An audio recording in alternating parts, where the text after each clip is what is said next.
Haleluya. Haleluya. Puji Tuhan. Ya. Mari kita buka Alkitab kita dari Kisah Rasul 3 ayat 26. Kisah Rasul 3 ayat 26, 1, 2, 3. Dan bagi kamulah pertama-tama Allah membangkitkan hambanya dan mengutusnya kepada kamu, supaya ia memberkati kamu dengan memimpin kamu masing-masing kembali dari segala kejahatanmu. Saya ulangi. Dan bagi kamulah pertama-tama Allah membangkitkan hambanya dan mengutusnya kepada kamu, supaya ia memberkati kamu dengan memimpin kamu masing-masing kembali dari segala kejahatanmu. Saya ingin teks lagu terakhir tadi. Teksnya kita baca aja, bukan dinyanyikan ya. Tak akan, yang benar ya, tak akan pernah ku sesali, terus mengiring Yesus sepanjang hidupku, terus lewati lembah air mata, terus ku saksikan kemuliaanmu dinyatakan, terus ya berapapun harga yang harus kubayar, terus ku kan tetap setia. Ada lanjutannya gak? Lanjut ya. Melayanimu, mengasihimu, terus mengiringmu seumur hidupku. Ya, sampai situ aja.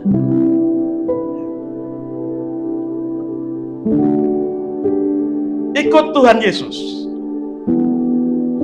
sebagai orang Kristen, pengikut Kristus Yesus.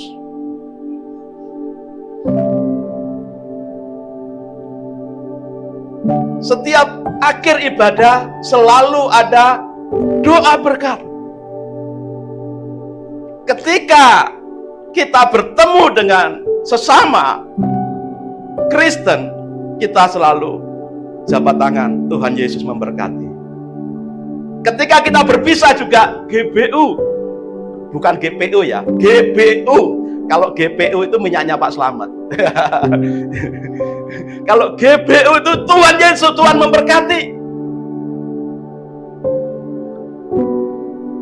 Sering kita berpikir, berpendapat bahwa berkat itu melulu hanya sifatnya materi, kesehatan, kesembuhan, kelancaran atas segala sesuatu. Tapi rupanya ikut Tuhan itu ada saatnya Tuhan izinkan kita menyusuri lembah air mata. Kita tidak tahu lembah air mata yang kita alami itu bentuknya apa. Mungkin dalam peperangan ekonomi, mungkin dalam perjuangan tentang fisik kita, kesehatan kita, mungkin tentang perjuangan usaha-usaha kita.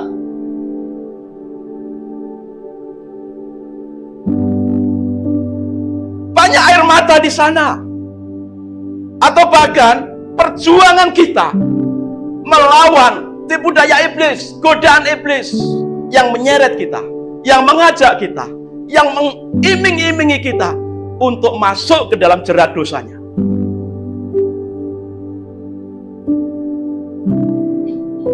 Tapi berkat terbesar kita itu apa sebenarnya? Berkat terbesar itu ada di sini, saudara. Ketika Yesus mati di atas kayu salib, dikuburkan, bangkitkan Yesus. Lalu Yesus kembali kepada para muridnya untuk menguatkan kembali. Supaya para murid, kita orang Kristen, diberkati oleh Tuhan Yesus melalui kematiannya dan kebangkitannya. Misi Yesus sudah selesai untuk menebus setiap kita para pendosa ini. Misi Yesus sudah selesai melalui kematiannya di kayu salib, melalui kebangkitannya dari antara orang mati. Dan berkat yang terbesar itu apa? Ketika Tuhan memimpin kita masuk di dalam jalan keselamatannya, mengikuti Yesus walaupun ada lembah air mata. Maka Mazmur 23 menyatakan, sekalipun aku berjalan dalam lembah kekelaman. Berarti apa? Pemazmur menyadari dan mengakui hidup ikut Tuhan itu ada saatnya Tuhan pimpin, Tuhan bawa melewati lembah kekelaman, lembah air mata. Bagi dunia menakutkan, bagi dunia lembah kekelaman itu menjerat, menjebak, dan menghancurkan. Tapi bagi kita pengikut Tuhan, kita melewati lembah kekelaman atas seizin Tuhan dan dalam penyertaan Tuhan, bukan membuat kita hancur, tapi justru lagu tadi menyatakan untuk kita mengalami kemuliaannya, mukjizatnya. Amin, saudara. Amin. Jadi kalau saudara sekalian pada waktu tertentu, pada titik tertentu mengalami air mata, apapun penyebab air mata itu, jangan berkecil hati. Jangan ciut nyali. Jangan undur dari Tuhan, tapi teruslah melangkah. Karena berkat terbesar adalah ketika Tuhan Yesus memimpinmu, memimpinku, memimpin kita berbalik dari segala kejahatan dan dosa-dosa kita, kita diselamatkan oleh Tuhan. Bonusnya apa?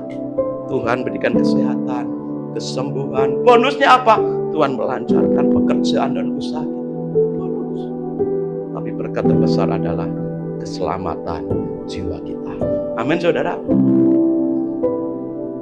Tema firman Tuhan kita pada pagi ini, ayo menginjil. Apa, saudara? Ayo menginjil. Ayo memberitakan Injil. Saudara, lagu tadi menyatakan mau setia sampai akhir hidup, mengalami kemuliaan Tuhan, walaupun Tuhan izinkan mengalami lembah kekelaman atau air mata. Tapi bukan berarti setiap lembah air mata, kekelaman, penyakit, kesulitan yang kita hadapi itu akan memasung kita, mengikat kita, menghalangi kita untuk kita memberitakan Injil.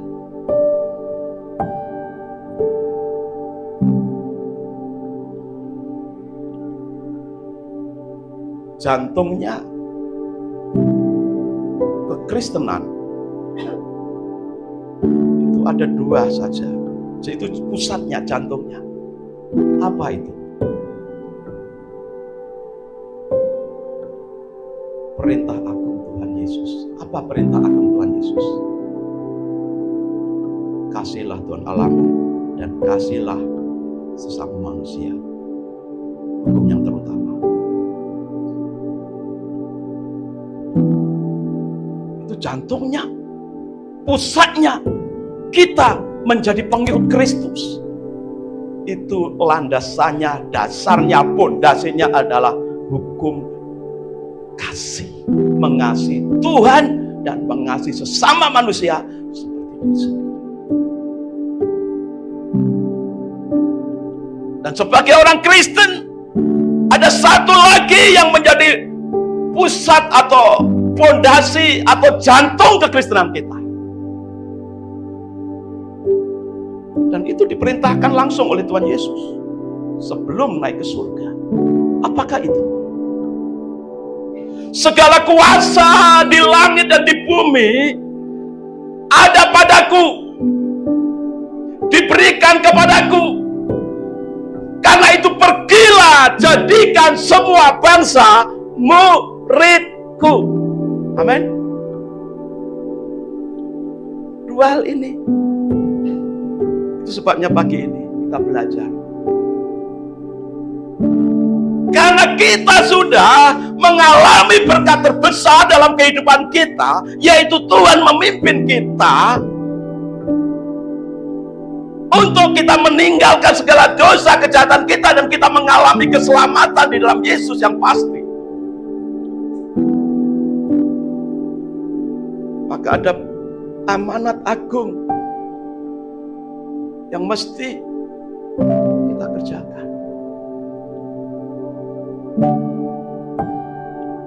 Yang saya sebutkan tadi ada dalam Matius 28 ayat 19 sampai 20 ya. Langsung aja 18-nya ditinggalkan, langsung ayat 19 sampai 20. Karena itu pergilah, jadikanlah semua bangsa muridku dan baptislah mereka dalam nama Bapa dan Anak dan Roh Kudus, dan ajarlah mereka melakukan segala sesuatu yang telah kuperintahkan kepadamu, dan ketahuilah aku menyertai kamu senantiasa sampai kepada akhir zaman. Ayat 19 bagian awal. Pergilah, jadikan semua bangsa murid.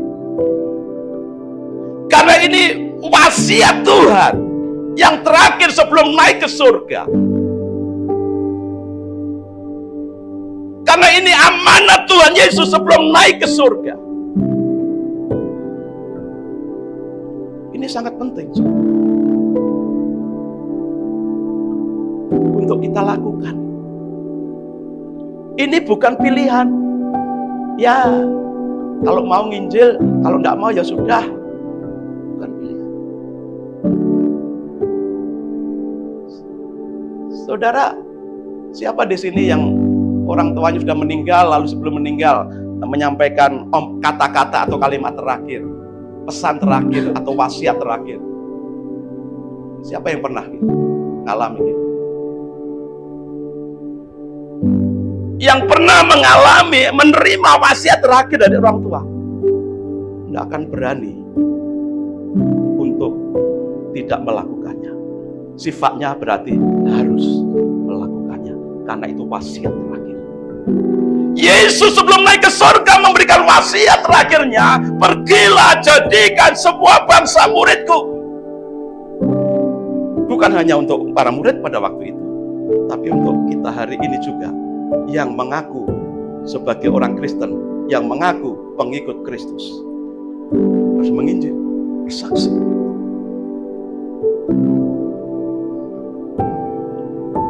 Itu sebenarnya untuk menyemangati setiap jemaat Tuhan, umat Tuhan. Ada lagu, bersaksi terus sampai Tuhan datang, bersaksi terus sampai Tuhan datang, bersaksi, bersaksi, bersaksi, haleluya, bersaksi terus sampai Tuhan datang. Amin, saudara.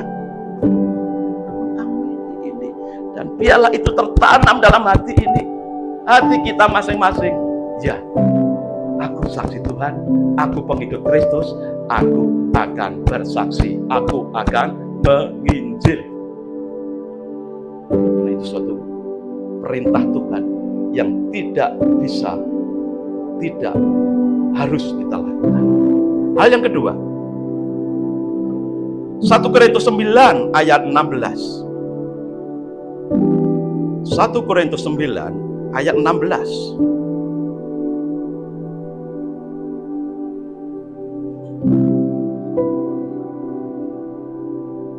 1 Korintus 9 ayat 16. Karena jika aku memberitakan Injil, aku tidak mempunyai alasan untuk memegahkan diri.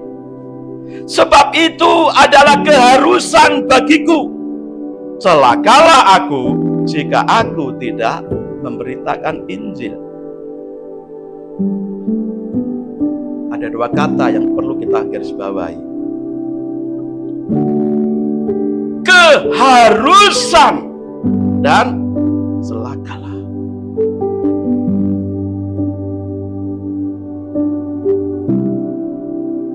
Rasul Paulus yang sudah mengalami betapa Tuhan sudah memimpinnya meninggalkan sebuah kejahatan dan dosanya. Rasul Paulus yang sudah mengalami bagaimana Tuhan menyelamatkan hidupnya dari hukuman dosa, yaitu kematian kekal. Tidak bisa tenang dalam hidupnya sebelum memberitakan Injil. Dan bagi Rasul Paulus, memberitakan Injil adalah satu keharusan. Dan ketika dia katakan, ketika aku tidak memberitakan Injil, celakalah aku. Kenapa celaka? Karena oleh darah Yesus dia diselamatkan.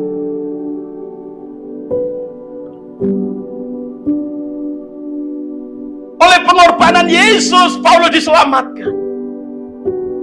Mengapa dia tidak mau dipakai Tuhan untuk menyelamatkan, mencari, dan menyelamatkan yang terhilang dalam dosa?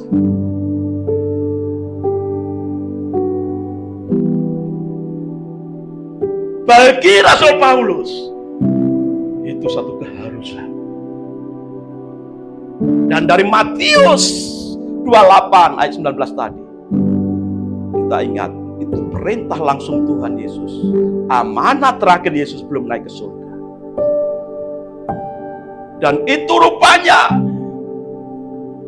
bagi Rasul Paulus betul-betul terpatri, termeterai dalam dirinya betapa Yesus sudah mengorbankan semuanya, kemuliaannya, kehormatannya untuk datang ke dunia mencari dan menyelamatkan yang hilang, yang berdosa, yang bejat, yang rusak seperti Rasul Paulus. Dan bagi kita, ini ayat ini bukan hanya untuk Rasul Paulus. Ayat ini juga kalau kita betul-betul sudah mengalami Tuhan yang sudah memimpin kita dari kehidupan berdosa yang harusnya kita mati binasa dalam dosa-dosa kita, lalu kita diselamatkan oleh Yesus. Dan hari ini kita semua bisa mendengarkan firman Tuhan ini. Seharusnya memberitakan Injil itu adalah hidup kita. Bersaksi itu adalah tugas kita, hidup kita, bukan pilihan lagi. 1, 2, 3, kalau sempat, kalau mau, dan sebagainya. Tapi satu keharusan. Itu harus muncul dari dalam diri kita, muncul dari kesadaran kita. Aku sudah diselamatkan oleh Yesus. Maka apakah aku hanya menikmati keselamatan itu sendirian bersama keluargaku saja? Sementara banyak tetanggaku, teman bisnisku, teman kerjaku yang belum mengalami keselamatan dalam Yesus. Tuhan tidak mau kita egois mengalami keselamatan untuk diri sendiri saja. Tuhan mau mengingatkan kita melalui Rasul Paulus bahwa memberitakan Injil satu keharusan. Celakalah aku kalau aku tidak memberitakan Injil. Setiap momen, setiap kesempatan, ayo kita beritakan Injil. Amin, saudara. Siap, saudara? Tidak kedengaran, saudara. Apakah bapak-bapak, ibu-ibu sudah diberkati Tuhan Yesus? Amin. Apakah bapak-bapak, ibu-ibu, jemaat Tuhan di Bethlehem sudah diberkati Tuhan Yesus? Amin. Apakah bapak-bapak, ibu-ibu, jemaat di Bethlehem sudah diselamatkan oleh Yesus? Amin. Lalu ketika kita sudah diberkati Tuhan sesuai dengan Kisah Rasul 3 tadi, Dia memimpin kita untuk meninggalkan semua kejahatan dosa kita, diselamatkan dalam Yesus. Akankah kita berdiam diri? Sama seperti orang-orang Kosta yang ketika melihat para musuh ditinggalkan, dia sendiri mengambil, makan, menikmati semua makanan, minuman, harta benda yang ditinggalkan oleh musuh Israel. Lalu di antara mereka berkata, apakah kita akan menikmati semuanya ini sendirian? Baiklah, mari kita masuk dalam kota Yerusalem. Kita beritakan bahwa musuh sudah lari tunggang langgang. Kemenangan Jangan yang dilakukan oleh Tuhan atas musuh-musuh umatnya jangan dinikmati sendiri. Mari kita belajar dari para Kosta yang pada akhirnya masuk ke kota, memberitakan bahwa musuh sudah dibuat lari kocar-kacir oleh Tuhan. Akhirnya seluruh kota Yerusalem bersukacita menikmati kemenangan juga. Ayo, bangkitkan kesadaran dalam diri kita untuk menginjil, untuk bersaksi. Amin, saudara. Menginjil? Yes. Ayo menginjil. Yang ketiga, Matius 24 ayat 14.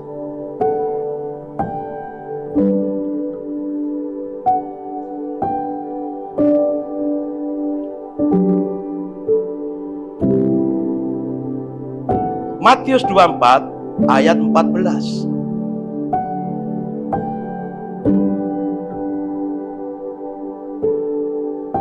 Dan Injil kerajaan ini akan diberitakan di seluruh dunia menjadi kesaksian bagi semua bangsa. Sesudah itu barulah tiba kesudahannya. Sekali lagi, dan Injil kerajaan ini akan diberitakan di seluruh dunia menjadi kesaksian bagi semua bangsa. Sesudah itu barulah tiba kesudahannya. Perikop ini menggambarkan, menceritakan, memberitahu kita umat Tuhan bahwa kedatangan Yesus itu tidak mungkin terjadi, tidak akan terjadi sebelum pemberitaan Injil menjangkau seluruh dunia. Maka ketika setiap jemaat Tuhan, setiap gereja Tuhan, kita jemaat yang kecil ini, GSCA Bethlehem, mengambil bagian di dalamnya, punya semangat bersaksi, punya semangat menginjil. Yakinlah. Dan gereja-gereja lain juga memiliki semangat yang sama, menyadari hal ini. Maka bisa diistilahkan, ketika semua bersemangat menginjil, lalu pemberitaan Injil sampai ke ujung bumi, sama artinya kita mempercepat kedatangan Tuhan Yesus ke dunia kedua kali. Kedatangan secara fisik. Kalau kehadiran Tuhan secara roh, iya, menyertai kita seperti janjinya. Tapi kehadirannya secara fisik, kedatangan Yesus kedua kali, banyak kitab sudah menubuatkan ini, bahwa Yesus Mesias Isa akan datang untuk mengakhiri dunia ini. Bagaimana mungkin Yesus akan datang kalau pemberitaan Injil masih terkotak-kotak di daerah tertentu saja, sementara yang lain belum terima Injil, belum pernah dengar Injil?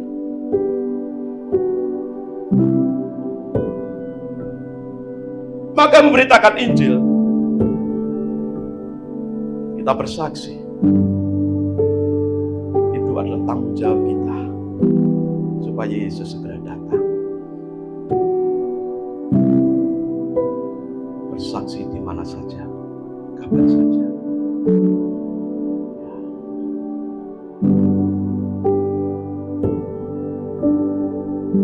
Yang kelima,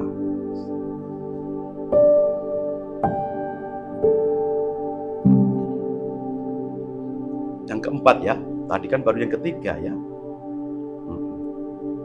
Yang keempat, Kisah Rasul 1 ayat 8. Kisah Rasul 1 ayat 8.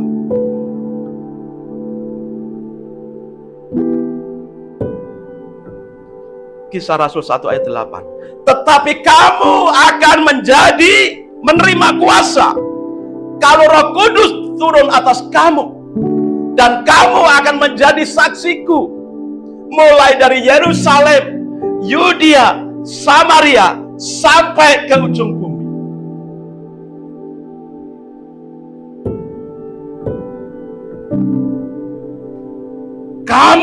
akan menerima kuasa. Para murid akan menerima kuasa. Saudara menerima kuasa. Kapan? Saat Roh Kudus tercurah dalam hidupmu. Untuk apa? Memberitakan Injil. Untuk bersaksi. Saudara, kita akui kita banyak kelemahan dan kekurangan. Ada yang tidak pintar ngomong. Ada yang tidak pintar bercerita. Ada yang kadang-kadang baru ketemu orang mau ngomong tentang Yesus saja sudah deg-degan, sudah deg. Kalau tidak begitu keringat dingin keluar.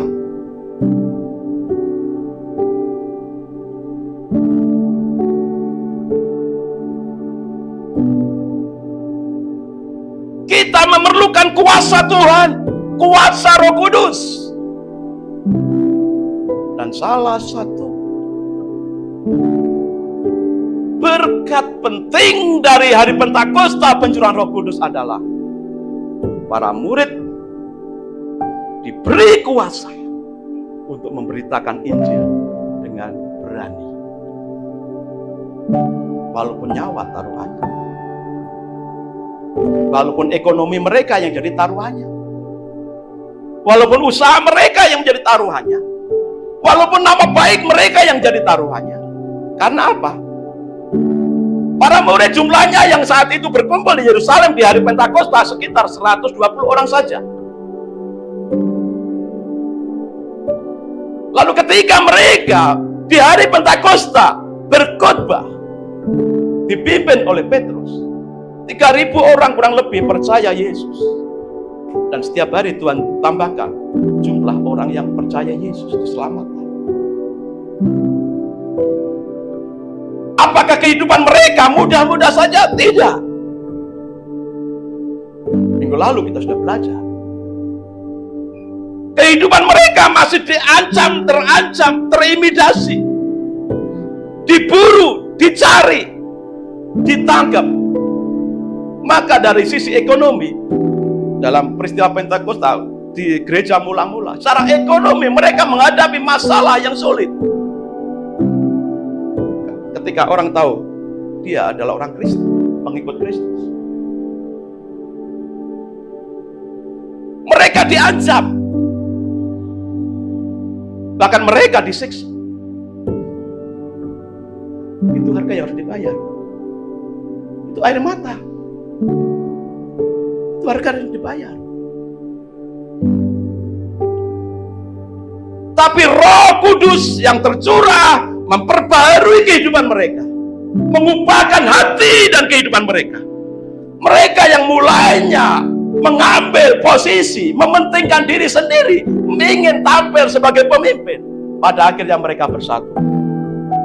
Ditulis dengan jelas dalam pasal 2. Petrus berdiri diiringi oleh 11 rasul yang lain, melupakan perbedaan pilihan dalam pasal 1. Ketika mereka berbeda pilihan antara Justus, Barsabas, atau Matias. Yang terpilih Matias. Mereka lupakan semua perbedaan pilihan itu. Karena Roh Kudus memperbarui kehidupan mereka. Mereka lebih memilih bersatu untuk menyuarakan suara keselamatan, berita Injil. Yang awalnya hanya Petrus saja yang berdiri di atas 100, di antara 120 murid. Tapi dalam pasal 2, pas hari Pentakosta itu, untuk mempertanggungjawabkan imannya, Petrus berdiri tidak sendirian, tapi 11 rasul yang lain berdiri bersama Petrus, menyupport Petrus.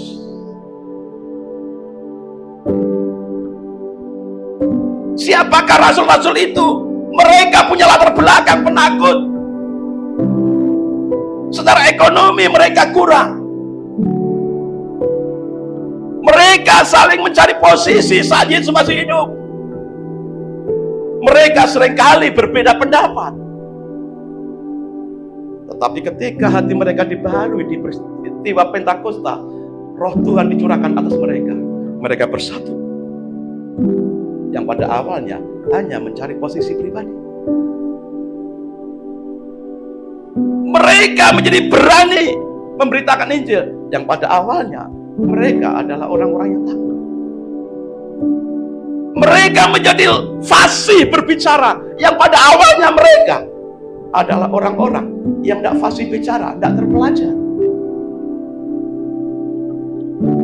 Pencurahan Roh Kudus, pemenuhan Roh Kudus atas para murid Tuhan membuat para murid Tuhan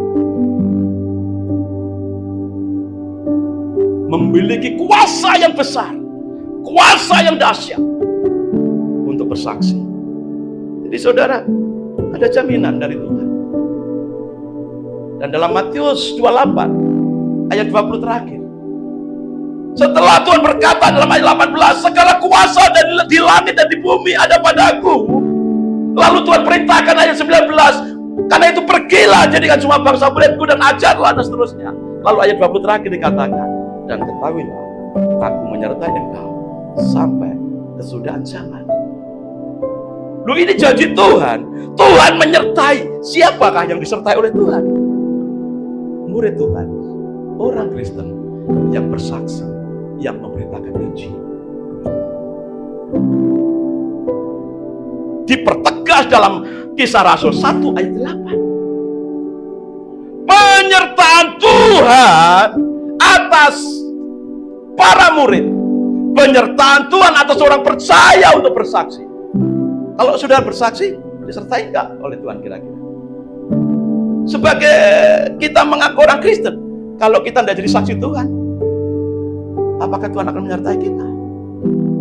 Nah, maka jadilah saksi Tuhan di mana saja. Di tempat kerjamu kita bisa bersaksi melalui sikap yang baik, yang benar dalam bekerja. Sebagai pengusaha, miliki sikap yang benar, yang baik. Lakukanlah usaha yang benar. Sebagai apapun saudara, jadilah saksi Tuhan di sana. Yakinlah, walaupun saudara dalam pekerjaan memulai dari nol, merintis dari nol, dari posisi paling rendah, kalau saudara bisa jadi saksi Tuhan di tempat kerjamu, di tempat usahamu, di lingkunganmu, penyertaan Tuhan selalu ada. Amin saudara. Sehingga Tuhan membuat engkau berhasil. Karena janji Tuhan dalam Matius 28 dalam amanat agung itu, penyertaan Tuhan itu sebagai penutup setelah dia memberikan perintah tentang pergi jadikan semua bangsa murid. Dipertegas lagi dalam Kisah Rasul 1 ayat 8, dan kamu akan menerima kuasa kalau Roh Kudus turun atas kamu, dan kamu akan menjadi saksiku mulai dari Yerusalem, Yudea, Samaria, sampai ujung bumi. Kalau begitu kita orang Indonesia yang tinggal di Bali, apakah kita harus menginjil mulai dari Yerusalem di sana yang saat ini lagi perang? Bukan begitu maksudnya. Dalam konteks kekinian, Yerusalem itu adalah mulai dari lingkungan terkecil kita, keluarga kita, lingkungan kita di mana kita tinggal, di tempat kerja kita, teman-teman bisnis kita, usaha, bahkan sampai ke ujung bumi.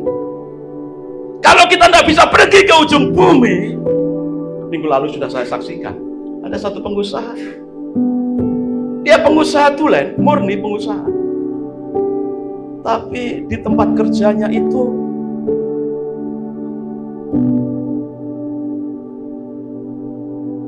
dia dipakai oleh Tuhan, melahirkan banyak pendeta, banyak hamba Tuhan, misionaris. Dia juga membiayai perintisan di banyak tempat. Dia pengusaha.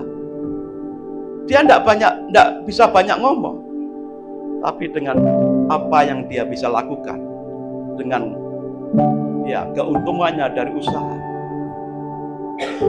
karyawan, stafnya yang dipanggil Tuhan, dia sekolahkan sampai jadi hamba Tuhan, diutus perintis, walaupun beda organisasi, tidak masalah.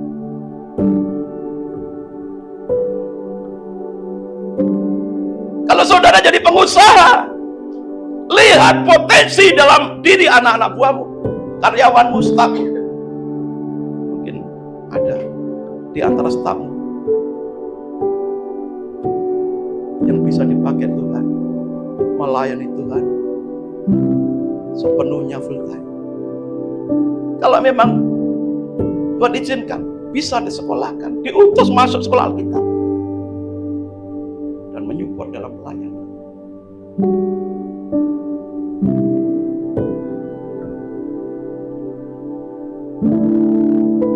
Saudara tidak sendiri, ada kuasa Roh Kudus yang menyertai. Yesus menyertai. Jadi tidak perlu takut, buka suara untuk bersaksi. Amin, saudara. Petrus sebelum dipenuhi Roh Kudus sama anak kecil takut. Loh, kamu, aku tahu kamu itu pengikutnya Yesus. Ketemu ibu-ibu, aku tahu kamu pengikutnya Yesus. Petrus menyangkal sampai 3 kali, kan penakut. Tapi setelah dipenuhi Roh Kudus, ribuan orang pun dihadapi oleh Petrus. Itu kenapa? Karena berkat Roh Kudus, kuasa Roh Kudus. Jadi, saudara, jangan berkecil hati, jangan takut. Ada Yesus, Roh Kudus menyertai kita semua yang bersaksi. Amin. Amin. Ya, ini baru yang terakhir. Ya. 1 Korintus 16 ayat 9. Kita tadi sudah membacakan 1 Korintus 9 ayat 16. Sekarang 1 Korintus 16 ayat 9, kebalikannya.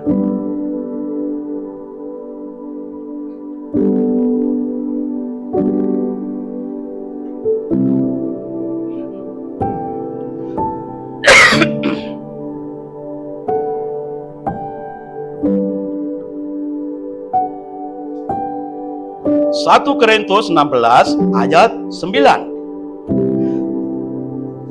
Saya bacakan ya. Sebab di sini banyak kesempatan bagiku untuk mengerjakan pekerjaan yang besar dan penting, sekalipun banyak apa saudara? Penentang. Ini Rasul Paulus berbicara kepada jemaat Tuhan di kota Korintus. Yang saat itu Rasul Paulus ada di kota Efesus.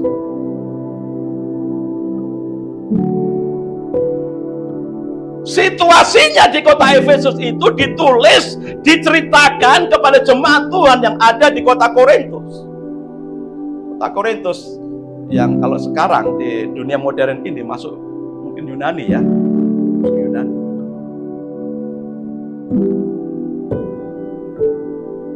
Rasul Paulus menceritakan keadaannya di kota Efesus.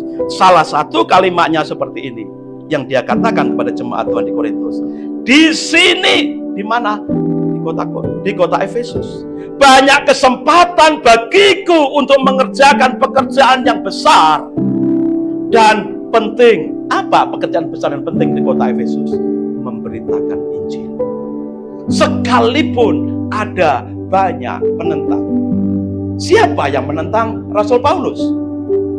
Orang-orang Yahudi yang ada di kota Efesus menentang Paulus, mengincar Paulus, mau tangkap Paulus karena berani memberitakan Injil. Siapa lagi selain orang-orang imam-imam, orang-orang Yahudi? Yang kedua adalah para penyembah berhala di kota Efesus. Mereka merasa terancam, baik pemimpin agama mereka, ya agama lokal di Efesus, merasa terancam dengan kehadiran Rasul Paulus yang memberitakan Injil bahwa keselamatan hanya ada di dalam Yesus. Dan mereka semua pun mengancam, mengincar Rasul Paulus, menghalalkan darahnya Paulus. Yang ketiga, itu adalah tukang-tukang perak, tukang-tukang emas yang membuat peralatan penyembahan di kuil-kuil penyembahan di kota Efesus. Kan di kota Efesus banyak kuil-kuil. Lalu ada tukang-tukangnya yang membuat itu. Spesialis membuat peralatan penyembahan di kuil-kuil itu. Mungkin patungnya, mungkin peralatan mangkok-mangkoknya, dan sebagainya. Yang terbuat dari perak, dari emas. Merasa terancam dengan kehadiran Paulus yang memberitakan Injil bahwa keselamatan hanya ada dalam Yesus. Yang terancam apanya? Usahanya akan bangkrut. Karena rupanya di Efesus banyak orang yang percaya bahwa keselamatan hanya ada dalam Yesus. 3 golongan ini yang mengancam Paulus dan menentang Paulus. Tapi saudara, tantangan dalam pelayanan, tantangan dalam bersaksi, tantangan dalam menginjil, walaupun banyak, tidak membuat mundur ciut nyali dari Rasul Paulus yang mengalami keselamatan dan penyertaan Tuhan. Dikatakan dengan jelas untuk jemaat di Korintus, supaya jemaat di Korintus pun dikuatkan dengan situasi yang dia alami di kota Efesus. Di sini banyak kesempatan bagiku untuk mengerjakan pekerjaan yang besar dan penting, sekalipun ada banyak penentang. Semakin banyak kesulitan, semakin banyak kesempatan untuk memberitakan Injil. Bagi Rasul Paulus, dan kita juga bisa seperti itu. Karena apa? Roh Kudus, penyertaan Tuhan, pimpinan Tuhan, tidak pernah bisa dibendung, dibatasi oleh apapun. Walaupun banyak penentang, walaupun banyak yang membelenggu, membatasi kita untuk bersaksi, roh hikmat yang dari Tuhan selalu muncul dalam diri kita, mencari terobosan, mendapatkan terobosan untuk memberitakan Injil. Roh hikmat dari Roh Kudus selalu muncul, hadir, membuat kita melihat setiap kesempatan sesulit apapun, itu Roh Kudus akan tunjukkan lubang untuk kita bisa, lubang kesempatan untuk kita bisa menerobosnya dan memberitakan Injil sesulit apapun situasinya. Semakin banyak penentang, semakin banyak kesempatan untuk memberitakan Injil. Maka jangan takut, jangan ciut nyali. Amin, saudara. Saudara sudah mengalami keselamatan daripada Tuhan dengan cuma-cuma, maka bagikanlah dengan cuma-cuma, walaupun harus bayar harga, walaupun harus melewati lembah air mata. Jangan berkecil hati. Saudara, saya mengajak, coba kita gantikan ya. Siapa yang punya HP? Nah, HP-nya diangkat semua. Kalau ini kan ayatnya konteksnya di kota Efesus. Rasul Paulus menceritakan bagaimana keadaannya di kota Efesus kepada jemaat di kota Korintus. Sekarang angkat HP-nya. Semua diangkat, jangan takut, tidak akan dimarahi kok. Yang tinggi. Ya, saudara, sekarang perkatakan. Tunjuk HP-mu. Tunjuk HP-mu. Atau angkat HP-mu. Di sini, di HP-ku, di sosmedku. Ada apa, saudara? Ada apa, saudara? Berdasarkan 1 Korintus 16 ayat 5 tadi. Di HP-ku, di medsosku, di WA-ku, di Instagram-ku, di Facebook-ku, di apa lagi? Di YouTube-ku. Ada banyak kesempatan bagiku untuk memberitakan Injil. Amin, saudara. Amin, saudara. Di HP. Jadi untuk menginjil, memberitakan Injil ke seluruh dunia, ke ujung bumi, bukan hal yang mustahil di hari ini. Saudara bisa menjangkau melalui HP, melalui medsos, melalui YouTube, Instagram. Boleh kok kita upload ya, lagi jalan-jalan, boleh. Tapi kasih ayat-ayat firman Tuhan atau kata-kata yang isinya adalah mengungkapkan kebesaran Tuhan. Itu jadi bagian untuk kita bersaksi. Ini Siska pinter untuk membuat artikel atau suka sastra, suka membuat cerpen. Buat cerpen-cerpen upload, cerpen-cerpen rohani. Bagaimana mengalami ya, berkat Tuhan, penyertaan Tuhan. Ceritakan semua. Sekarang anak-anak muda itu kan suka ya dengar gosip. Sekarang isi dengan cerita-cerita yang rohani. Gitu ya. Amin saudara. Amin Siska. Di sini banyak kesempatan untuk memberitakan Injil. Walaupun di sini juga banyak penentang, banyak godaan. Ketika kita pegang HP, godaannya ada buahnya. Lihat drakor, lihat porno, lihat cerita, baca cerita mesu. Banyak godaannya. Bintang-bintang Korea, ya. Yang cewek-cewek niru gaya anak cewek-cewek Korea. Yang cowok-cowok niru gaya cowok-cowok Korea, bintang-bintang Korea, sehingga menjadi seperti cewek. Ya. Coba bintang-bintang Korea kan modelnya kayak cewek sekarang, kebanyakan kan. Jangan tiru ya seperti itu. Ya.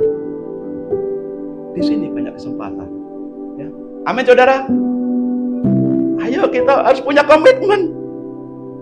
Di sini, di HP-ku, di medsosku banyak kesempatan untuk memberitakan Injil walaupun banyak godaan. Amin.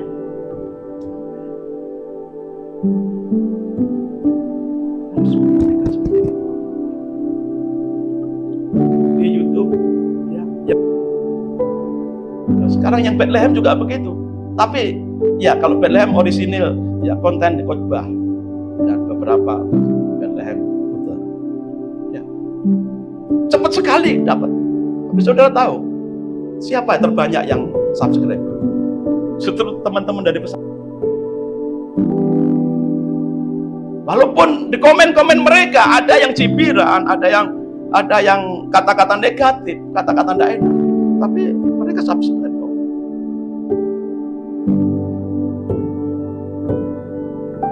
Tapi apakah ada yang lain? Ya, ada yang WA juga. Doakan saya memerlukan seorang anak. Saya sudah menikah sekian tahun. Minta didoakan.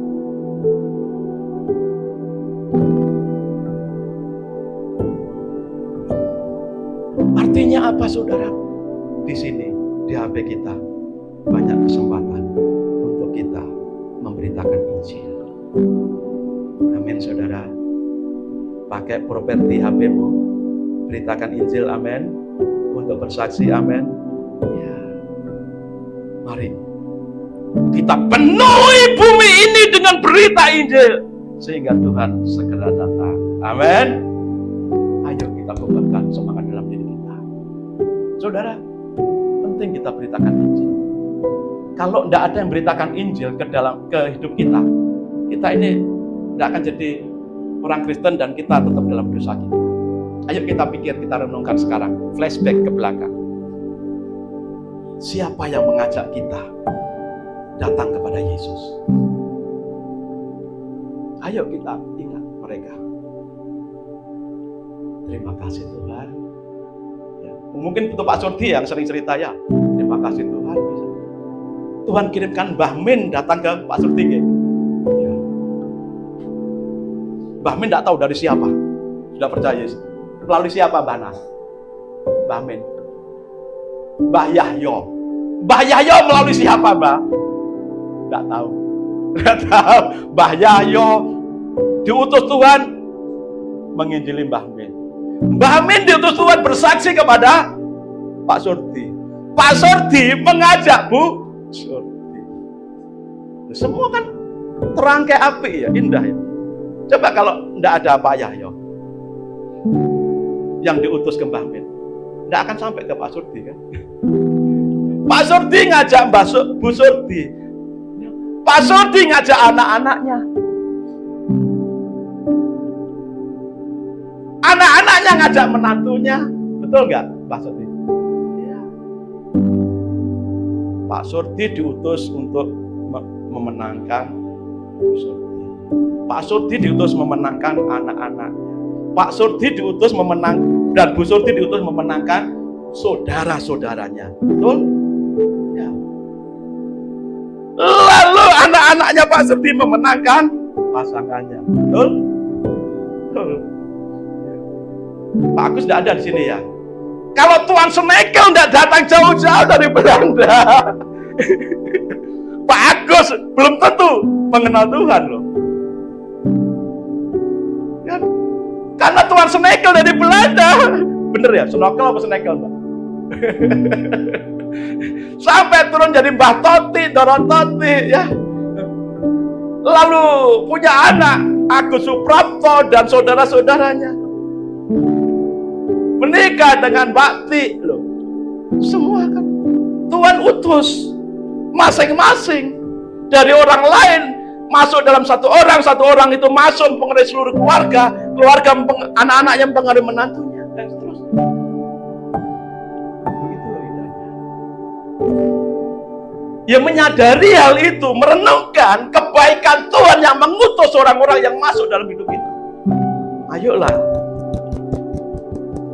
kita mulai hari ini bertekad, aku mau bersaksi sampai Tuhan datang. Amin. Pak Yoyo sekeluarga ini yang memenangkan pertama kali kakak ya Pak Yoyo ya, kakak perempuan ya. Keponakan malah ya, keponakan perempuan. Dari keponakan loh saudara, paman-pamannya sampai mbahnya ya, sampai mbahnya dimenangkan. Walaupun sekarang ya malam yang terdahulu jadi terakhir, yang terakhir menjadi terdahulu.